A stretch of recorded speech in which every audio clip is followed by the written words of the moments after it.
how do you keep yourself motivated to keep going? Because especially when you have the legislature pass the House one year, pass the Senate the next year, pass the House and the Senate the following year, and then the governor doesn't sign it. I mean, I'd want to throw up my hands and say, who cares? I'm leaving the state of Massachusetts. Forget all of you, but you didn't. So what is it that keeps you sustained through all of Well, this? I said it could be a little bit of insanity. I mean, I just hear you Okay. say it, you go, okay, well, maybe there's a little bit of a loop through. And we certainly had some incredible doctors pass through and not stay, or set up shop and then realize, oh no, I'm not staying here. Sadly, we miss them all. Of course, some are flocking back now, which is awesome. I think if you have a strong, if you have a goal and you have a strong set of values and you believe in what you're working toward, you can be unflappable. I don't really know. I think that it depends on how much you believe in the thing that you're pushing for. And of course, I'm married to somebody who's also in this profession. We've built our life in this profession. This profession has been so good to us. We have had the joy and the privilege of raising a family within what we understand about natural medicine. We have the incredible opportunity to teach other people how to use the tools that we know how to use. And we've only met with success. So we always said, people would say to us, who's your biggest enemy? Or a lot of times we would preempt that question in the State House. We'd be like, well, you're probably wondering who our biggest enemies are. We always said the same thing. Our biggest enemy is ignorance. And as soon as people understand who we are and what we do, everybody wants a naturopathic doctor. It's logical.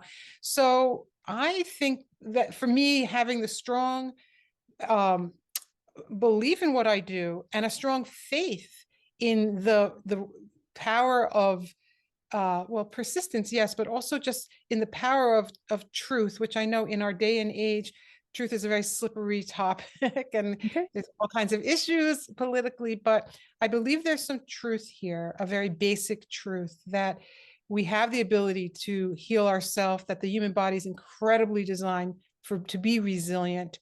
And I want our medicine to reflect that. And I want everybody who wants it to have access to that kind of care.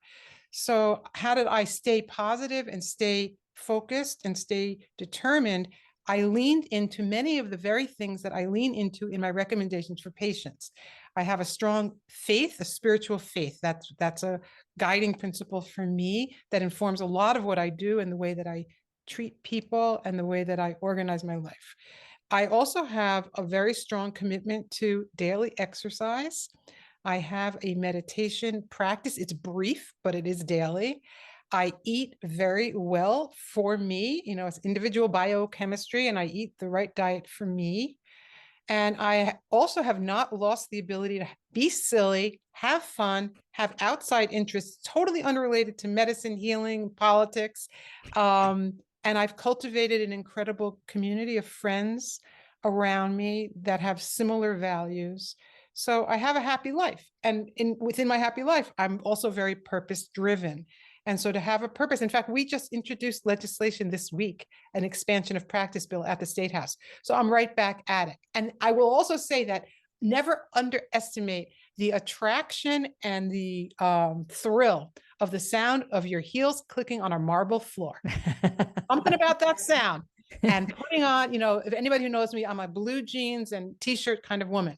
But when I would go to that State House, I love to dress up. I love to put on my pearls. I love to get in there and just put on my professional hat and to share my stories and to enable people to make good decisions for the people that they're representing.